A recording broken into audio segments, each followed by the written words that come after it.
Battlefront II was released on the 17th of November 2017, and as far as we could see, it was not a very good game.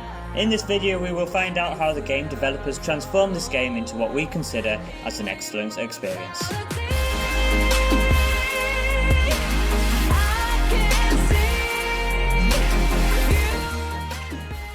As most of you watching will know, when Battlefront 2 was first released, it was a disaster.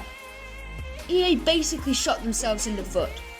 Almost everyone playing despised the game, and most elements were either okay or rubbish.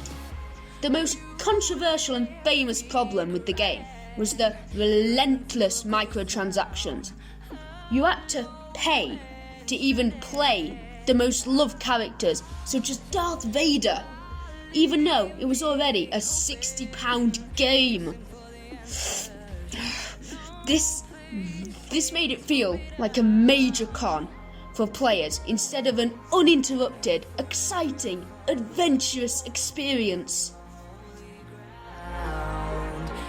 To add on to the complete disaster, the story was doing no favours. It was an unimaginative 4-hour snooze fest with no cool, inventive ideas brought to the table just like the rest of the game. It had an extremely boring and annoying main character that instead of making you want her to succeed and get revenge, you wanted her to be thrown into the vacuum of space, along with the bland and frustrating side characters which had the same amount of personality as dry war. Finally, all the characters were stupid and flip-flopped on emotions and decisions for no reason. Looking at you, Lando. So, the story overall added to the dumpster fire of this pathetic game. After a while, EA realised they should add a new game mode called Ewok Hunt. And I will admit, it is the scariest game I have ever played. It is complete nightmare fuel, and is an absolute thrill ride, full of stress and fun.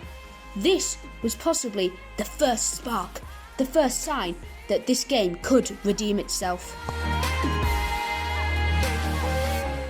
Then at E3 2018, something actually magical and phenomenal happened.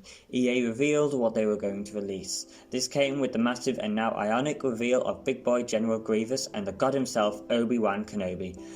Also, they hinted at the reveal of Anakin and Count Dooku and the greatest mode in the whole game, Capital Supremacy. But Hector will talk about that in the next section. As mentioned before, the best game mode was revealed and soon released. It was Capital Supremacy. This is a genuine, all-out war. It is a 20v20 game mode with around 6 bots added to each team to make it seem even grander in scale. You can play, obviously, as normal foot soldiers, as well as vehicles, heroes, and enforcers. It takes a long time to finish the matches because there are multiple stages, but it is a constant action-packed game, and you rack up hundreds of kills, making you feel like a true warrior. Also released at the same time was Anakin, who was originally very OP, but was thankfully and rapidly nerfed to make the game fair again. Also added was Count Dooku, another great and cool hero to add to the roster. Quickly after this was the Commando Droid and the ARC Trooper, who were released at the exact same time, and they are an absolute blast. 2 awesome additions that I personally love and pick every time over everyone else to play.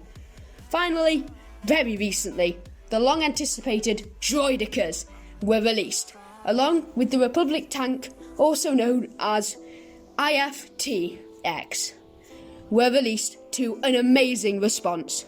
Thanks for watching a video on Calibre. If you like this, please leave a like and subscribe, and leave a comment to what you thought of this video.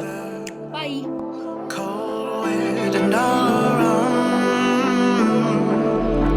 Toxic people being severed, like leaves falling in September.